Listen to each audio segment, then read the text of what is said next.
সড়কে ঈদযাত্রার তৃতীয় দিনে দুপুরের পর গার্মেন্টস ছুটি হওয়ায় শ্রমিকরাও ঘরে ফিরতে শুরু করেন।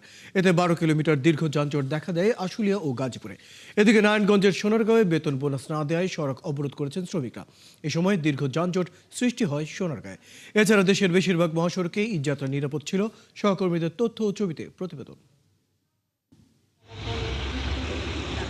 মুন্সিগঞ্জে ঈদযাত্রার তৃতীয় দিনে ঢাকা মাওয়া এক্সপ্রেসওয়েতে যানবাহনের চাপ বাড়লেও ভোগান্তি ছাড়াই বাড়ি ফিরছে দক্ষিণ পশ্চিমাঞ্চলের 21 জেলার মানুষ।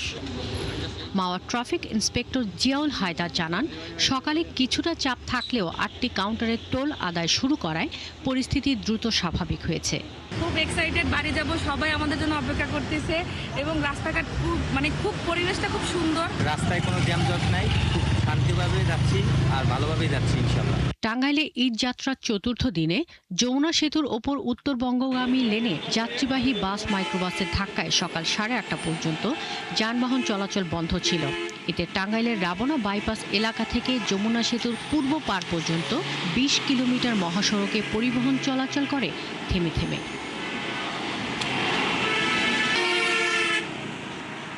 জেলা পুলিশ সুপার জানান, সোমবার রাত থেকে মঙ্গলবার সকাল পর্যন্ত সেতুর উপর অন্তত 12টি দুর্ঘটনা হয়। তবে সকাল 10টার পর থেকে যান চলাচল স্বাভাবিক হয়েছে। বর্তমানে আপনার এখন গাড়ি চলমান রয়েছে, যে এলেঙ্গা থেকে যে আপনার একটু পিছনে যানজট রয়েছে আর কি, গাড়ি ধীরগতিতে চলছে। নারায়ণগঞ্জের রূপগঞ্জে ঢাকা সিলেট মহাসড়ক ও এশিয়া হাইওয়ের সড়কের সংস্কার কাজ চলমান থাকায় বেড়েছে ভোগান্তি। বৃষ্টির কারণে এই ভোগান্তি আরও বেড়েছে। ঈদযাত্রায় কুমিল্লা ঢাকা চট্টগ্রাম মহাসড়কে যানবাহনের চাপ বাড়লেও কোনো যানজট নেই। এমনকি কুমিল্লা চাঁদপুর নোয়াখালী সিলেট সহ জেলার বিভিন্ন আঞ্চলিক সড়কও এখন যানজট মুক্ত।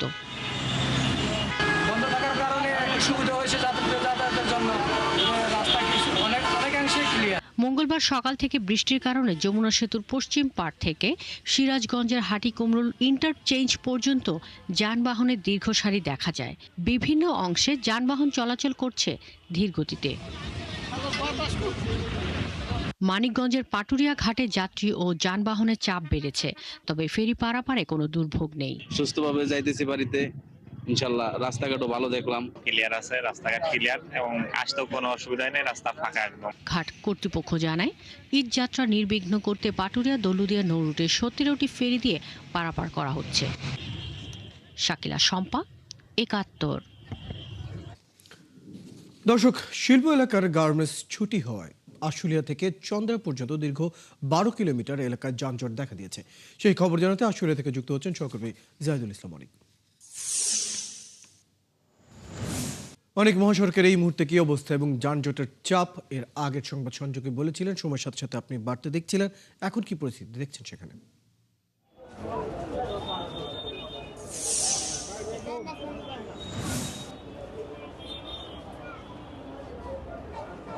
আমি এই মুহূর্তে আছি নবীনগর চন্দ্রা এবং ঢাকা টাঙ্গাইল যে চন্দ্রা যে ত্রিমোড়, সে ত্রিমোড়ের চন্দ্রা বাস টার্মিনাল এলাকা। আপনাকে জানিয়ে রাখি, আজকে কিন্তু ঠিক দুপুরে পরে গাজীপুরে যে সকল শিল্প কারখানাগুলো ছিল সেগুলো কিন্তু ছুটি ঘোষণা করে এবং সেই ছুটি ঘোষণার পরে আমরা কিন্তু দেখেছি যে এখানে যারা কর্মজীবী এবং শ্রমজীবী মানুষ রয়েছেন তারা কিন্তু বাস টার্মিনালগুলোতে কিন্তু ভিড় করতে শুরু করছেন। আপনাকে যদি আমি দেখাই যে এই সামনে যেই চিত্রটি দেখছেন মহাসড়কের, সেটি ঢাকা টাঙ্গাইল এবং নবীনগর চন্দ্রার ত্রিমোড় এলাকা। এখানে কিন্তু প্রায় দীর্ঘ একটি যানবাহনে কিন্তু সারি আপনারা দেখতে পাচ্ছেন। আপনাকে যদি আমি একটি বিষয় জানিয়ে রাখি, আমি এখানে যে সকল যাত্রীরা এখানে অপেক্ষা করছেন তাদের কাঙ্ক্ষিত টিকিটের জন্য, সেই টিকিটটি কিন্তু দ্বিগুণ ভাড়া আদায় করা হচ্ছে এমনটি কিন্তু অভিযোগ করছেন। যে কারণে অনেকেই আমরা দেখছি যে সকল পশুবাহী গাড়ি ঢাকা শহরে বিভিন্ন হাটে তারা পশু নামিয়ে যখন ফেরার পথে তারা কিন্তু এই যাত্রীদের কিন্তু নিয়ে যাচ্ছে এবং যাত্রীরা যেটি বলছেন যে তারা জীবনের ঝুঁকি নিয়ে এই সকল পণ্যবাহী গাড়িগুলোতে ব্যবহার করছেন, এই কারণে সেখানে কিন্তু তারা অর্ধেক মূল্যে কিন্তু তারা যেতে পারছেন। তাছাড়া আপনাকে আমি জানিয়ে রাখি যে আমরা কিন্তু এখানে দেখতে পেয়েছি যে উত্তরবঙ্গের যে সকল যাত্রীরা রয়েছেন প্রায় 32টি জেলার কিন্তু একটি মাত্র মহাসড়ক, এটি হলো চন্দ্রা এবং ঢাকা টাঙ্গাইল মহাসড়ক। সেই মহাসড়কটি ধরে কিন্তু যে যার মতো নারীর টানে এবার ঈদ যাত্রায় বাড়ি ফিরবেন এমনটি কিন্তু কিন্তু প্রত্যাশা তারা এই টিকিট কাউন্টারগুলোতে ভিড় করছেন। কিন্তু আমরা দেখছি যে যারা এই সকল টিকিট কাউন্টারে এসে টিকিট না পেয়ে তারা কিন্তু আশ্বাস করছেন যেন প্রশাসনের পক্ষ থেকে যেন দ্রুত ব্যবস্থা নিয়ে তাদের যেন কাঙ্ক্ষিত টিকিট মিলে। এবং আমরা দেখেছি যে বিভিন্ন জায়গায় অতিরিক্ত পুলিশ মোতায়েন রয়েছে এবং তারা কিন্তু প্রতিটি নিরাপত্তা ব্যবস্থা এবং জোরদার করা যায় সেক্ষেত্রে কিন্তু তারা বিভিন্ন পয়েন্টে আমরা কিন্তু পুলিশ মোতায়েন দেখেছি। রয়্যাল, ধন্যবাদ জাহিদুল ইসলাম অনেক। খবর আপনি রাখতে থাকুন। দর্শক, আমাদের সাথে আমাদের সহকর্মী যুক্ত ছিলেন জাহিদুল ইসলাম অনেক। তিনি চন্দ্রা থেকে ঢাকার ঈদ যাত্রার সর্বশেষ খবরগুলো জানাচ্ছিলেন। দর্শক, নারায়ণগঞ্জের সোনারগাঁয়ে বেতন বোনাসের দাবিতে সড়ক অবরোধ করেছেন শ্রমিকরা। সেখানকার খবর জানাতে যুক্ত হচ্ছেন সহকর্মী শেখ ফরিদ। ফরিদ, সড়কের অবস্থা কেমন দেখছেন এবং শ্রমিকরা কি এখনো সড়কে রয়েছেন? তাদের দাবিগুলোর বিষয়ে কি বলছেন?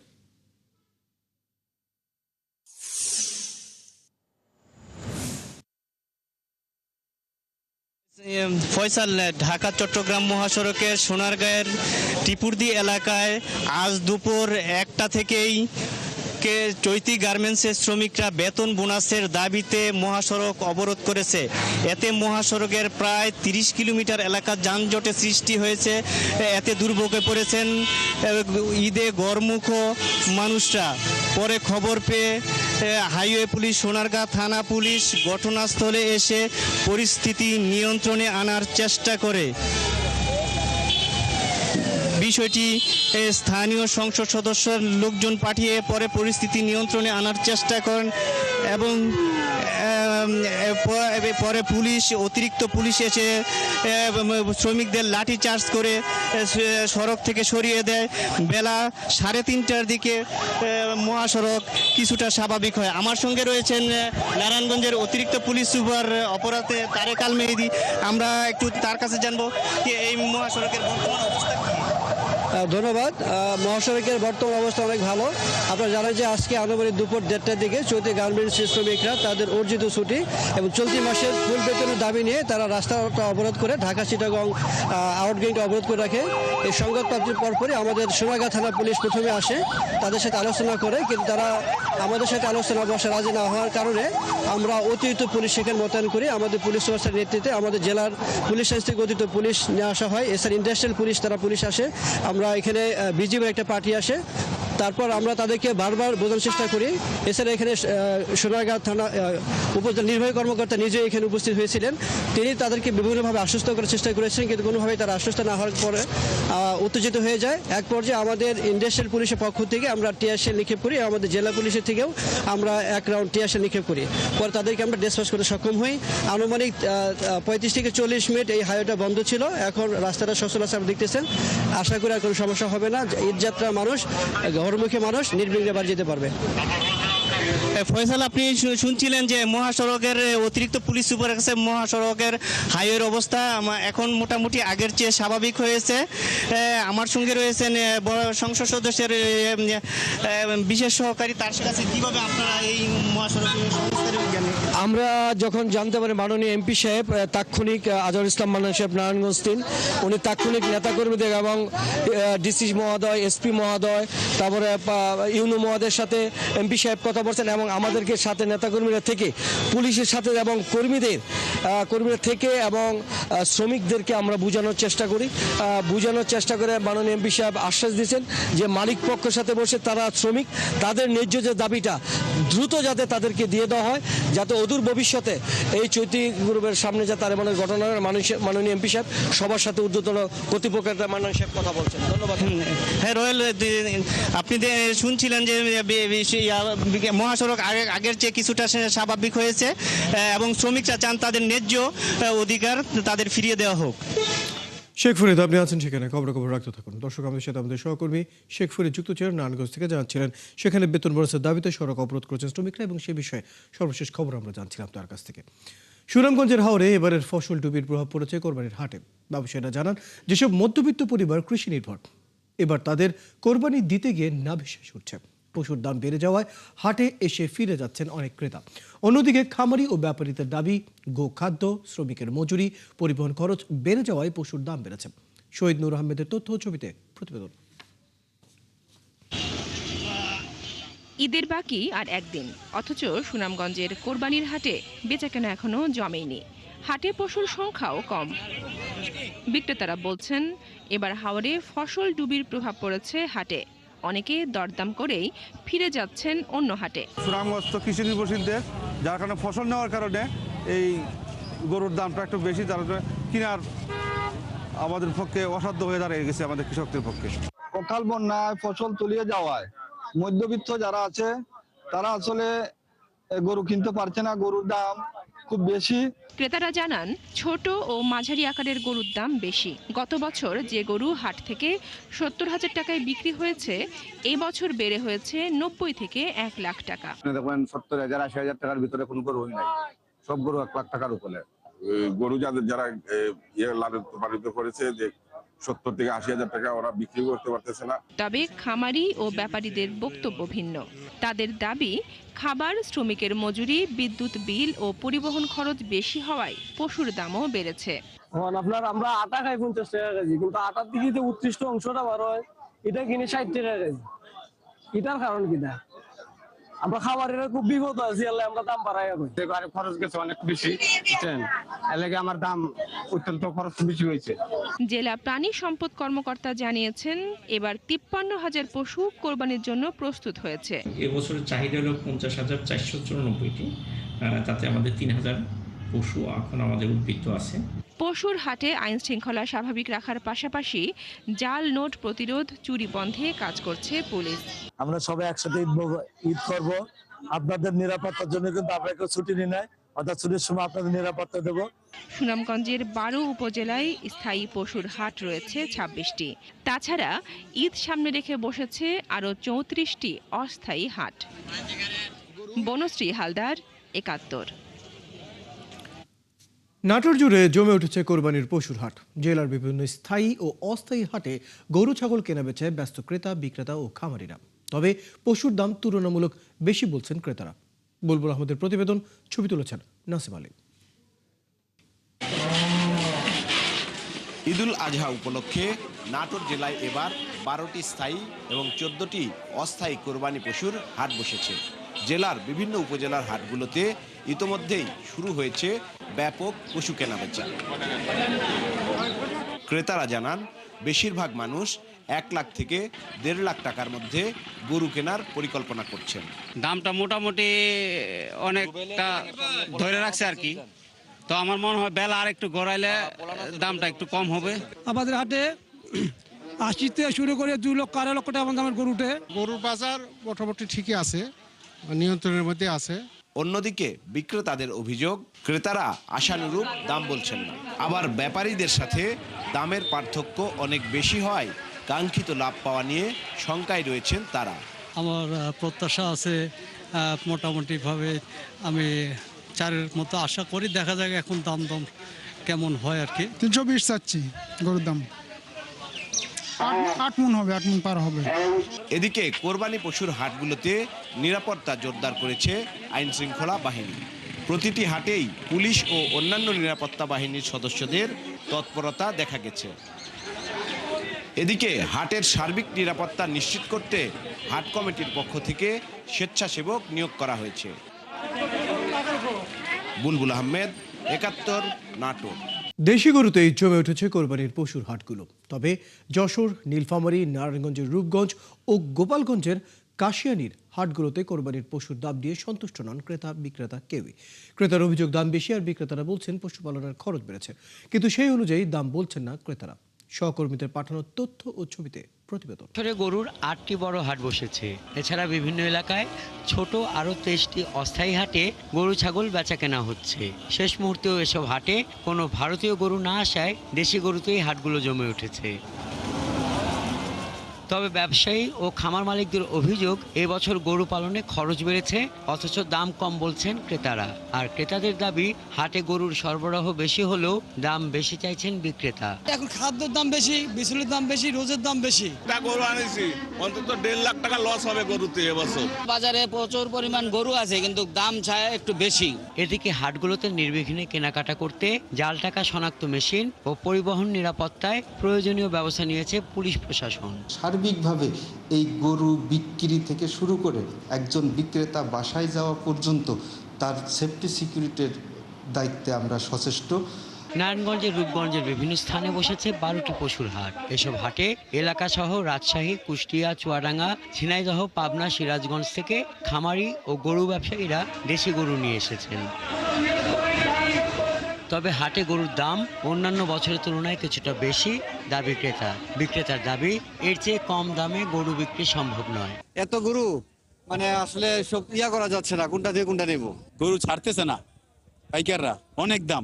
উপজেলা প্রাণী সম্পদ কর্মকর্তা বলেন, হাটে যেন কোনো প্রকার কৃত্রিম উপায়ে মোটা তাজা করা গরু আসতে না পারে সেদিকে বিশেষ নজর রাখা হয়েছে। আমরা কোরবানির হাটে মেডিকেল টিম গঠন করেছি। আমরা প্রতিটি হাটে আমরা একটি করে মেডিকেল টিম প্রেরণ করব তাৎক্ষণিকভাবে স্বাস্থ্য পরীক্ষা করার জন্য। নারায়ণগঞ্জ জেলা প্রশাসক জানান, হাটে গরু আনা নেওয়ার সময় সড়কে যেন কেউ হয়রান না হন সেজন্য কাজ করছে পুলিশ ও র্যাব। সরকারিভাবে এবার বলে দেওয়া আছে যে গরুর হাটে যে গরুগুলো আসবে সেখানে ট্রাক বা অন্য কোনো চাঁদাবাজি করার কোনো সুযোগ নেই। সরকারি কাজে বাধা দেওয়া অথবা সরকারি নির্দেশনা ভঙ্গের যে বিষয়গুলি আছে সেই অভিযোগে তাদের তাৎক্ষণিকভাবে ব্যবস্থা হবে। আশা করছি ক্রেতা এবং বিক্রেতা সবাই স্বাচ্ছন্দ্য সহকারে এবারের কোরবানির হাট যে ব্যবস্থাপনা এটা সম্পন্ন করতে পারবে। নীলফামারীতে 36টি পশুর হাট ক্রেতায় সরগরম, তবে দাম নিয়ে অসন্তুষ্ট ক্রেতা। যদিও বিক্রেতারা বলছেন হাটে পশুর তুলনায় ক্রেতা কম। 3টা গরু নিয়ে আসছি, বিক্রি করতে পারে নাই, মালের আমদামে বেশি, কিতা কম। পছন্দের গরু হচ্ছে কিন্তু দাম বেশি যাচ্ছে। 20,000 বেশি একটা গরুতে, ফুল 20,000। দেখিস দে গোপালগঞ্জের কাশিয়ানী ভাটিয়াপাড়া পশুর হাটে বিভিন্ন এলাকা থেকে পশু আনা হয়েছে। এটা আমাদের চুরু এলাকার গরু। এটা আমাদের ঘাস আছে, ক্ষেতের ঘাস আর ওই গমের ভুসি এগুলো দেয়। উপস্থিতি আছে, সবার গরু পছন্দ হচ্ছে কিন্তু দামে পড়তে হচ্ছে না। পশুর হাটগুলোতে আইন শৃঙ্খলা পরিস্থিতি স্বাভাবিক রাখতে প্রশাসনের পক্ষ থেকে নেওয়া হয়েছে বাড়তি নিরাপত্তা ব্যবস্থা। হাসান আহমেদ, 71। ঈদে পশুর হাটে কেনাবেচা জমে উঠতে শুরু করেছে। এরই মধ্যে বাদ সেধেছে বৃষ্টি, এতে কিছুটা ভাটা পড়েছে কেনাবেচা। হাটগুলোতে জলাবদ্ধতাও সৃষ্টি হয়েছে। সাভারের রেডিও কলোনির গরুর হাটে আছেন সহকর্মী সবুজ মাহমুদ, যুক্ত হচ্ছে তার সাথে। সবুজ মাহমুদ, হাটের বেচা কেনা কেমন দেখছেন এবং বৃষ্টির জন্য বেচা কেনা কোনো প্রভাব পড়েছে কিনা, কি বলছেন ক্রেতা এবং বিক্রেতারা?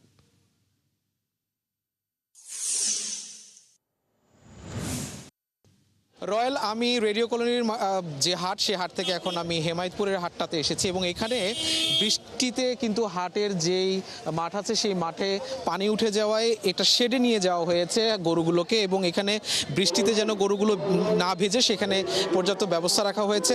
এবং এখানে ক্রেতারা এসে বলছেন যে গত কয়েকদিন বৃষ্টির কারণে তারা গরু কিনতে পারেনি। ঈদ যেহেতু খুব কাছাকাছি চলে এসেছে আর একদিন পরেই ঈদ, সেহেতু এই মুহূর্তে কিন্তু অনেকে যে আগে যে বিলম্ব করতো, হয়তো পরে কিনবে, দামাদামি করে যেত, একটা ধারণা নেওয়ার দিও, কিন্তু এই মুহূর্তে কিন্তু কেনাবেচাটা খুব বেশি হচ্ছে। আমি বিক্রেতাদের সাথে কথা বলে জেনেছি যে তারা গত কয়েকদিনের তুলনায় আজকে কেনাবেচাটা বেশি হচ্ছে। তবে বৃষ্টিটা না হলে এই কেনাবেচাটার সংখ্যাটা আরও বেশি বাড়তো বলে বিক্রেতারা আমাদেরকে জানিয়েছে। এবং ক্রেতারা বলছে যেহেতু সময় নেই, তারা যেই দামে যেটাই হচ্ছে তাদের যদি পছন্দ হয় গরু সেটা কিনে নিয়ে যাচ্ছে। তো এই সাভার সহ ঢাকার বাইরে যে হাটগুলো আছে সেই হাটগুলোতে আমি দেখতে পাচ্ছি যে বৃষ্টি একটি প্রধান বাধা হয়ে দাঁড়াচ্ছে। তবে গরু কেনাবেচা কিন্তু বন্ধ নেই, গরু কেনাবেচা হচ্ছে এবং খুব ভালো দামও পাচ্ছে বিক্রেতারা। কিন্তু ক্রেতারা আবার কেউ কেউ অভিযোগ করছে যে গরুর দাম তুলনামূলকভাবে গত বছরের তুলনায় এবার বেশি হচ্ছে। তবে একটি মিশ্র প্রতিক্রিয়া আছে, বিক্রেতারাও বলছে যে গরুর দাম ঠিকই আছে। তো এই হচ্ছে ঢাকার বাইরের গরুর কেনাবেচার সবশেষ খবর। রয়্যাল মাহমুদ, খবর রাখতে থাকুন। দর্শক, আমাদের সাথে সাভার থেকে যুক্ত ছিলেন সহকর্মী সবুজ মাহমুদ। জানছিলাম সেখানকার কোরবানির পশুর হাটের খবর। কোরবানির ঈদ সামনে রেখে চট্টগ্রামের পাইকারি বাজারে চামড়া সংরক্ষণে ব্যবহৃত অপরিশোধিত লবণ বা ক্রডের দাম বেড়েছে। মাঠ ও কারখানায় পর্যাপ্ত ক্রুড মজুদ আছে, যে কোনো রকম রিফাইন্ড সংকট নেই। তারপরেও শুধু বৃষ্টির অজুহাতে বাড়ছে লবণের দাম বেড়েছে খাবার লবণেরও। সাইফুল ইসলাম শিল্পীর তথ্য ও ছবিতে প্রতিবেদন। চলতি মে মাসের শুরুতে মিল পর্যায়ে চামড়া প্রক্রিয়াজাতকরণে ব্যবহৃত মাঝারি মানের ৭৪ কেজির প্রতি বস্তা লবণের দাম ছিল ৬৮০ থেকে ৭০০ টাকা। বর্তমানে সেই একই বস্তার দাম ৯৩০ থেকে ৯৫০ টাকা। একইভাবে ৮১০ টাকা দামে যে খাবার লবণ বিক্রি হতো সেটা বিক্রি হচ্ছে ১০৫০ টাকায়। ব্যবসায়ীরা বলছেন অতিবৃষ্টির কারণে লবণের দাম বাড়তি। চামড়ার লবণটা ৯২০, ৯৫০, আর খাওয়ার লবণটা আজকে 1020, 1050। উৎপাদনের টাইমে প্রচণ্ড পরিমাণ বৃষ্টি ছিল, উৎপাদনে ব্যাঘাত করছে, এইখানে বাজারটা এই অবস্থা। বিসিকের হিসেবে চট্টগ্রামের বিভিন্ন মিলে 1,10,542 মেট্রিক টন ক্রুড এবং ক্রাশ লবণের মজুদ রয়েছে। এর বাইরে মাঠ পর্যায়ে ক্রুড মজুদ রয়েছে আরও অন্তত 20,417 মেট্রিক টন। আর এবছর কোরবানির ঈদে লবণ দরকার 1 লাখ মেট্রিক টন। তাই লবণ মিল মালিক সমিতির নেতারা জানান, এবছর উৎপাদন কম হলেও লবণ সংকটের শঙ্কা নেই। এই বছর যেহেতু লবণের উৎপাদন কম হয়েছে এবং চাহিদাও ভালো আছে, বেশি দাম পাওয়ার আশায় তারা যার যতটুকু লবণ আছে ততটুকু হাতে রেখেছে। কেজি প্রতি 1 টাকা বাড়তে পারে, কিন্তু সংকট হবে না। এ নিয়ে লবণ বিক্রেতারা জানান, মাঠ পর্যায়ে খরচ আগের যে কোনো সময়ের চেয়ে বেশি, যে কারণে দাম বাড়াতে হয়েছে। এটা উৎপাদন হঠাৎ বেড়ে যাওয়ার কারণে উৎপাদনটা খুব কম হওয়াতে বাজারটা একটু বাড়ছে। বাজার বাড়ছে মানে 100-150 টাকা বাড়ছে। আর চামড়া ব্যবসায়ীরা জানান, লবণের দাম বাড়ার প্রভাব পড়বে চামড়ার দামের ওপর। এখন দেখছি 800-820 টাকা সুদ থেকে যে ব্যবসা, তাহলে প্রায় 200-220 টাকা হয়ে গেছে। কিন্তু এই 200-220 টাকা বাড়ি যাওয়ার কারণে একটা সামনে 20-30 টাকা ভাত্তা বাড়ি যাবে। এবার সারা দেশে প্রায় 1 কোটি পশুর চামড়া সংগ্রহের লক্ষ্য ধরা হয়েছে। এই চামড়া সংরক্ষণে 80,000 থেকে 85,000 মেট্রিক টন লবণ দরকার। হাসিবা আলী বর্ণা, 71। শেষ মুহূর্তে ব্যস্ততা চলছে ঝালকাঠি ও মেহেরপুরের কামারশালায়। দা, বটি, ছুরি ও চাপাতি বানাতে মানুষ ভিড় করছেন সেখানে। যদিও কামার শিল্পীরা জানান, পর্যাপ্ত কয়লা না পাওয়ায় কাজ করতে সমস্যা হচ্ছে। সহকর্মীদের তথ্য ও ছবিতে প্রতিবেদন। কামারশালায় কেউ হাঁপড় টানতেই জ্বলে উঠছে কয়লার আগুন। সেখানে পোড়ানো লাল লোহার খণ্ড হাতুড়িতে পিটিয়ে তৈরি হচ্ছে নানা সরঞ্জাম। কেউ আবার শান দিচ্ছেন পুরনো দা, বটি, ছুরি ও চাপাতিতে। প্রতিটি কামার পাড়ায় এভাবেই ব্যস্ত সময় পার করছেন ঝালকাঠির কামার শিল্পীরা। কাজের চাপ আছে, আপনাদের চাপাটি, ছোড়া, এই সমস্তটাই এখানে একটু বেশি চলে। কোরবানির সময় একটু কাজকর্মের চাপ থাকে, এরপর আমরা বসেই থাকি। আমরা নিজেরা বাড়িতে কোরবানি করব, আমরা কোরবানিগুলো চাপাতি, চাকু এবং বটি এগুলো বানাইতে দিচ্ছি। কামার শিল্পের সাথে জড়িতদের সহজ শর্তে ঋণ ও কারিগরি সহায়তা দেওয়ার আশ্বাস দিয়েছেন জেলার বিসিক কর্মকর্তা। ঝালকাঠি জেলায় 4 থেকে 500 কামারের দোকান রয়েছে। বিসিকের তালিকাভুক্ত এই শিল্পগুলো যদি বিসিকের নিকট কোনো সাহায্য সহযোগিতা চায়, বিশেষ করে প্রশিক্ষণ এবং আর্থিক সহায়তা প্রদানে বিসিক বদ্ধপরিকর। এদিকে টুংটাং শব্দে মুখর মেহেরপুরের কামারপাড়া। সকাল থেকে গভীর রাত পর্যন্ত কাজে ব্যস্ত কামার শিল্পীরা। তারা জানান, বছরের অন্য সময়গুলোতে খুব একটা কাজ না থাকলেও কোরবানির এই সময়ে ব্যস্ততা বাড়ে কয়েক গুণ। তারপরও এবার কয়লার স্বল্পতা ও উপকরণের দাম বাড়ায় হিমশিম খেতে হচ্ছে। তাই অনেকেই অর্ডার নেওয়া বন্ধ করে দিয়েছেন। চাকুগুলো আমরা গরু, ছাগল জবাই করার জন্য তৈরি করে থাকি। কয়লা কাঠির যে দাম আমাদের, সেই হিসেবে আমাদের মজুরি একটু আমরা বাড়াইনি। ঘন্টা অপেক্ষা করতে হচ্ছে এই ছুরিগুলো পাওয়ার জন্য। বাজারে কৃত্রিম জিনিসের চাইতে লোহার তৈরি সরঞ্জামের মান ভালো হওয়ায় ঈদের আগে কামারপাড়াগুলোতেই ভিড় করেন ক্রেতারা। শাকিলা শম্পা, 71। ঈদুল আজহা উপলক্ষে চট্টগ্রাম নগরীতে কোরবানির বর্জ্য দ্রুত অপসারণে ব্যাপক প্রস্তুতি নিয়েছে চট্টগ্রাম সিটি কর্পোরেশন। কোরবানির পর মাত্র 6 ঘন্টার মধ্যে বর্জ্য অপসারণের লক্ষ্য নির্ধারণ করা হয়েছে বলে জানিয়েছেন চশিক মেয়র। মঙ্গলবার জমিয়তুল ফালাহ মসজিদে ঈদের জামাতের প্রস্তুতি পরিদর্শন এসে মেয়র বলেন, বৃষ্টির বিষয়টি মাথায় রেখে পুরো ঈদগাহ ত্রিপল দিয়ে ঢেকে দেওয়া হয়েছে। পুলিশ ও র্যাবের সদস্যরা সমন্বয়ে পুরো ঈদগাহ জুড়ে কঠোর নিরাপত্তা ব্যবস্থা নেওয়া হয়েছে। তিনি জানান, নগরীর 41টি ওয়ার্ডে এবং প্রায় 3100 পরিচ্ছন্ন কর্মী কাজ করবেন। পরিচ্ছন্নতার কাজে চশিকের নিজস্ব 160টি গাড়ির পাশাপাশি অতিরিক্ত আরও 150টি গাড়ি ভাড়া করা হবে। বাংলাদেশের বিচার বিভাগ যথেষ্ট স্বাধীনভাবে কাজ করছে বলে মন্তব্য করেছেন আইনমন্ত্রী মোহাম্মদ আসাদুজ্জামান। তিনি বলেছেন, দেশের আদালতগুলো স্বাধীনভাবে পরিচালিত বলেই অনেক মামলায় রাষ্ট্রপক্ষ পরাজিত হচ্ছে। মঙ্গলবার সকালে ঝিনাইদহের শৈলকুপা উপজেলার স্বাস্থ্য কমপ্লেক্স পরিদর্শন শেষে সাংবাদিকদের এক প্রশ্নের জবাবে এই দাবি করেন মন্ত্রী। বলেন, বিচার বিভাগের স্বাধীনতা নিয়ে প্রশ্ন তোলার সুযোগ নেই। দেশে 45 লাখ মামলা বিচারাধীন রয়েছে, যা নিয়ে মন্ত্রী বলেন, দেশে জজ ও আইনজীবীর সংখ্যা কম হওয়ার কারণে মামলার দীর্ঘসূত্রিতা হচ্ছে। রামিসা হত্যা মামলা যেন ন্যায় বিচার নিশ্চিত হয়, সেদিকেও সর্বোচ্চ খেয়াল রাখা হচ্ছে।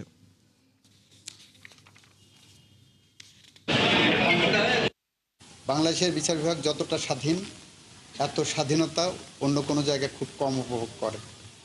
আপনার সুপ্রিম কোর্টের বিচারকরা সাংবিধানিকভাবে এতটাই স্বাধীন, যেখানে তাদের ট্রান্সফার, পোস্টিং, ডিসিপ্লিন কোনো কিছু সরকার হাতে নাই, কিন্তু সেই স্বাধীনতার অন্য রূপও আমরা দেখেছি। কক্সবাজারের টেকনাফে ব্রাজিল সমর্থকরা বিশ্বকাপ ফুটবলের আনন্দ ছড়িয়েছে মেরিন ড্রাইভে। শুক্রবার হলুদ সবুজ পতাকা নিয়ে বের করে দীর্ঘ শোভাযাত্রা। তাদের এই প্রস্তুতি বলছে আসছে বিশ্বকাপ ফুটবলের মহরণ। কামরুল ইসলাম মিন্টুর প্রতিবেদন, বিস্তারিত। মেরিন ড্রাইভের দীর্ঘ সোজা সড়ক ধরে যখন শত বাইকার একসাথে ব্রাজিলের জার্সি পরে পতাকা উড়িয়ে এগিয়ে যাচ্ছিল, তখন দূর থেকে মনে হচ্ছিল যেন এক বিশাল হলুদ সবুজ ঢেউ আছড়ে পড়ছে পিচ ঢালা পথে। বর্ণিল জার্সি, মাথায় ব্যান্ডানা আর স্লোগানে মুহূর্তেই মেরিন ড্রাইভ সড়কের পিচ ঢালা পথ রূপ নেয় এক টুকরো রিও ডি জেনিরোতে। বিভিন্ন শ্রেণী পেশার মানুষ সামিল হন এই বাঁধ ভাঙা উল্লাসে। সাম্বার ভক্তরা বলেন, ব্রাজিল শুধু একটি ফুটবল দল নয়, এটি উদযাপনের নাম। আমরা বাংলাদেশের সর্বদক্ষিণ উপজেলা টেকনাফের ব্রাজিল সমর্থকরা আজকে আমরা একত্রিত হয়েছি, মিলিত হয়েছি ব্রাজিল ফুটবল স্কোয়াডকে স্বাগত জানিয়ে 2026 বিশ্বকাপে। নেইমারকে যখন ব্রাজিল মূল দলে অন্তর্ভুক্ত করা হয়েছে, তখন বিশ্বকাপের যে আমেজ সেটা কিন্তু আরো দ্বিগুণ বেড়ে গেছে।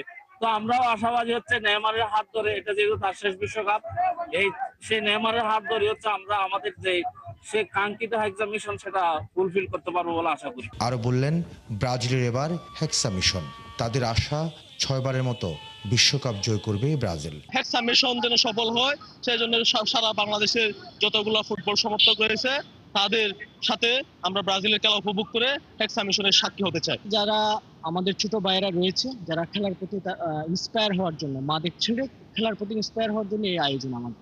আমরা চেষ্টা করছি আমাদের ইউনিটিটা বজায় রাখার জন্য। নেইমার না থাকলে যে একটা চাপ থাকতো, এই চাপটা আমাদের এখানে উঠে গেছে। কারণ নেইমার যাই বলেন না কেন, একজন এক্সপেরিয়েন্সফুল প্লেয়ার। তো ও থাকাতে আমার মনে হয় ব্রাজিল ভালো কিছু এবার করবে ইনশাআল্লাহ। সাম্বার চেনাসুর, হলুদ সবুজ পতাকা গায়ে মেখে সোমবারের মোটরসাইকেল শোভাযাত্রা অন্য দলের সমর্থকদের একটু হলেও কাঁপন ধরায়।